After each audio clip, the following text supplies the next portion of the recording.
Well, the deep freeze is here. Our whole team is busy this morning helping you and your family stay safe in the extreme cold. And there are several ways you can stay warm. For those of you looking for a place, we're at one of them. We're at the Charles Black Recreation Center. There are a few more of lists, and we'll tell you about those coming up. And all of us are likely to deal with the frigid air, not just today, but into the daytime tomorrow as well. I'll tell you about improvements coming up in the next few days.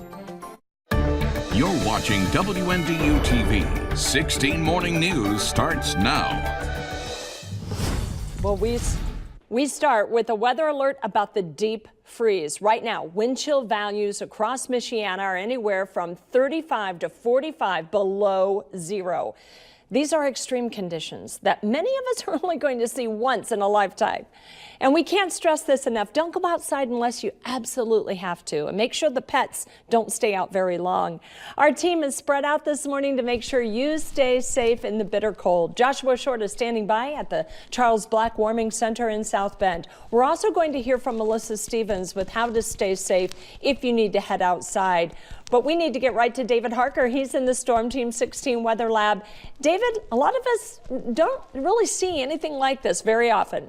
Yeah, you're right, Tricia. The last time many of us remember seeing the extreme cold, 2014, but it was even colder back in 1994, and a lot of millennials probably don't even remember those type of temperatures. I do remember those, yet I'm on sort of the upper end of the millennials, the early 80s. Yeah, I remember those type of temperatures in the 90s, and boy, schools were shut down. We saw a lot of snow then in 94 too. Let's get into our forecast where we find conditions right now quite frigid. It shows 15 degrees below zero in South Bend, 11 degrees below zero in neighboring Elkhart, and 13 degree below zero readings Plymouth, Warsaw, Goshen.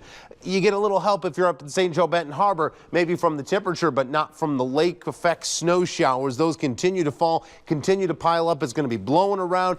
It's going to be terrible on the roads up in southwest lower Michigan. And the further north you go along the lakeshore, maybe you're heading toward Grand Rapids today, it's going to be a complete mess. Whiteout conditions, take it slow. We'll talk about 16 Doppler max in just a moment. Feel like temperatures out there, wind chill values of what they're called in the meteorological world, we're upwards of 35 to 45 degrees below zero. It takes minutes, literally minutes, less than 10 minutes to be exact, to be overcome by frostbite. So don't go outside with exposed skin if you don't have to. 16 Doppler max there, the snow showers north of the state line, and they continue to reduce visibility. You notice that by the darker grays and the whites showing up Berrien, Van Buren, and Cass counties. All across the area, basically north of the state line, but more specifically north of US 12, up to 94, is just a complete mess. Don't go out if you don't have to today. We will have warmer days to come. In fact, I want to know your warm, happy place that's on your mind right now. Head over to my meteorologist, David Harker, WNDU Facebook page. Let's think happy thoughts and nice hot food for later on today.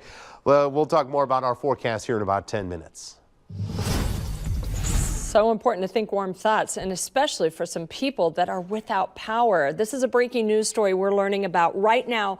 Hundreds of people are without power in our area. Folks, that is quite dangerous when we look at these kind of temperatures. NIPSCO is reporting around 400 outages in Middlebury. 75 people are out in Shipshewana. About 80 I&M customers are without electricity near St. Patrick's County Park, and that's in St. Joseph County. As we've mentioned, this is a big concern with the extreme cold. We will keep following these outages. We'll let you know when we get an update. I have learned word that LaGrange County Sheriff's Department is providing a warming center for those folks without power in LaGrange County. We're going to stay on top of this story because this is dangerous cold when we talk about these kind of temperatures. With the bitter cold, South Shore has suspended all trains for the day. It's chilly out there, not a good idea to be out on the roads either. So if you still have to work, though, we want to show you a look at the road conditions across northern Indiana. These counties in orange are under a travel watch. This means conditions are threatening. You should only go out if absolutely necessary. Elkhart and LaGrange counties are shown here in the yellow. This is the lowest level of travel advisory. Now, we have hundreds of schools and businesses closed for the day because of the extreme cold. We were talking before the show started, our producer and I, over 600. We have that long list running at the bottom of your screen. You can also view the entire list if you want to at our website or WNDU app. Well, Joshua joins us now from the Charles Black Center. This is one of the areas open for people who need a place to stay in the cold. Joshua, we just mentioned a pocket of people are out of power near St. Patrick's County Park in South Bend. I wonder if they'll take advantage of this warming center. We hope so, and if not this one, Tricia, there are several others in our county, and the list is on our website, WNDU.com. But we talk about these cold temperatures, and we talk how this can potentially be a public health issue. I read an article about how if you are outside talking for a prolonged period of time, it can actually do some damage to your lungs, so be careful. But when it comes to public safety, who else better to talk to than the Sheriff of St. Joseph County? Bill Redmond is here with us this morning. First of all, how was your drive in this morning? Slow going, Gotcha. Obviously, but the good thing was I didn't pass many people out on the roadway, so that's a good indication that people are heeding our warnings and staying home. You had a busy night last night. Talk about that, and I want you to talk about the warnings for those drivers who may not have a choice but to be on those roads today. Yeah, unfortunately, last evening our officers were dispatched to the 63,000 block of Beach Road for a single vehicle crash, which resulted in the death of the driver. Due to the speed and road conditions, we believe those were factors in the crash. So we want to just remind people that if they don't have to go out, stay home. Yeah. Because it's going to slow our response times down as well because of the road conditions, especially in the rural areas which we patrol. So it's going to take us time to get there. So if you stay home, that's the safest place for everybody. It's safe for you all as well. Talk about the contingency plan for if something major does happen on those roads. You have men at the ready, but I know this is going to put you all's lives at risk as well. Yeah, what we've done is since the county has closed, that's given us the opportunity to reassign some people that would normally be working in the courthouse, the Detective Bureau, the Civil Division. So we'll have extra men and women out here today and tomorrow to help serve those calls that we receive. But again, that puts them at risk as well. Last evening, I know when I was out there, we couldn't stay outside more than 5-10 minutes at a time, so we were kind of rotating each other back into our vehicles so we could warm up. So it puts all of us at risk. So please stay home, enjoy that warm, peaceful home, and unless you have to go out for an emergency, I would advise everybody to stay home. Well, we thank you for braving the cold and coming and joining us this morning on 60 Morning News. Appreciate it, Sheriff. And again, heed those tips, folks. It is dangerous cold out there. Again, if you're driving, take it slow. But again, those tips are important because you will keep yourselves and everyone safe. Speaking of safety, we're going to go down to Melissa Stevens, who's continuing our coverage this morning on the dangerous cold. She's with Clay Fire Marshal Dave Sharon this morning. Melissa, what do you have?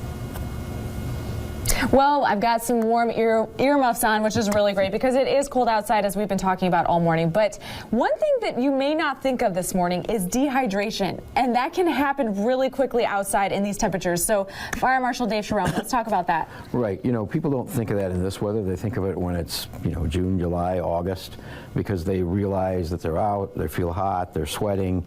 But in this cold weather, you're out, you're working, you're doing things, you're not paying attention to the fact that your body's using up those fluids. So when you're going to be outside for a length of time, you probably know how well to dress, but make sure you drink plenty of water. I just saw some delivery people yesterday, and it was funny. I saw them loading up their carts to take things in, and 3 guys right in a row open their bottle of water and chugging water down while they're out there. One of the things that everybody runs and buys all of the boxes of toe warmers, hand warmers, body warmers. The thing to keep in mind is, do not lengthen your time outside in this weather because you're using these things. These are just an adjunct to keeping you warm. But if it may say on there it's going to keep you warm for up to 8 hours, don't think that, well, I can stay out a lot longer. No, don't. Pace what it is you're doing. Know what it is if you have to be out there, whether you're just getting dressed to walk out and get the mail or the newspaper. Don't think these things are gonna last for that long. We noticed the other day when I bought some that were off-brand and very inexpensive, that they stayed warm for about 2 hours, and that was it. So one thing to keep in mind too, especially for older folks and people who may have some respiratory issues, make sure you have something that's going to cover your face and mouth so you're not breathing those cold airs in directly. And we already know that layers and layers, loose layers, not snug tight things so you're not able to move, so that you still have some air movement and kind of insulate. make sure you have dry things. If you're going to be going and doing things, make sure you got dry gloves or mittens. Mittens obviously are best because it keeps your fingers together, keeps them warm. And covering fingertips, nose, ears. If you come back in and you've been out and they've gotten wet, and you're like feeling tingling in your fingers, and you take them off and they're red, and don't rub them to warm them back up. In fact, a good thing to do is just to stick them in a bowl of cold water, because that cold water is going to be warmer than where you just came from. Hot water, warm water, and rubbing them is going to actually do some damage to the tissues. Wow, really great information. We really appreciate that this morning. Hopefully you don't have to venture out, but if you do, these are great tips. And actually, coming up within the next half hour, we are going to talk about ways that you can help our first responders who are out braving this cold. Back to you, Tricia, in the studio. And I like the earmuffs. They look good. They really do. It's a good look for today for sure. All right, thank you so much, Melissa. Melissa Stevens reporting live with some great tips. We're going to chug that water. Important reminder. And because of the extreme cold, you might not be getting your mail today, so don't even worry about going to the mailbox. The U.S. Postal Service has suspended deliveries in most of our viewing area. Deliveries are scheduled to pick back up on Thursday, but that could change too because the weather's supposed to be nasty tomorrow as well. Hey, if you're north of the state line, we want to remind you Michigan is under a state of emergency. This declaration allows state agencies to better coordinate response efforts in the extreme cold. It's also the first step in asking for federal help if it comes to that. At this point, there's no timeline of when the state of emergency will be lifted, and once we find out, we'll be sure to pass that along to you. Still to come this morning, we are learning new information about the Marshall County native accused of killing 5 people at a Florida bank, what he did in the days leading up to the shooting. Plus, a change in leadership at a Sturgis hospital, what this move could be connected to. And it's our question of the day. When you're out in the chilly weather, what gets cold first? Is it your nose, your ears, your fingers, or your toes? Head to our poll on WNDU.com and vote now. I think it's going to be any of those today, Tricia, especially with wind chill values that are right now 40 degrees below zero or more. Stick around. I'll have a more detailed forecast after the break.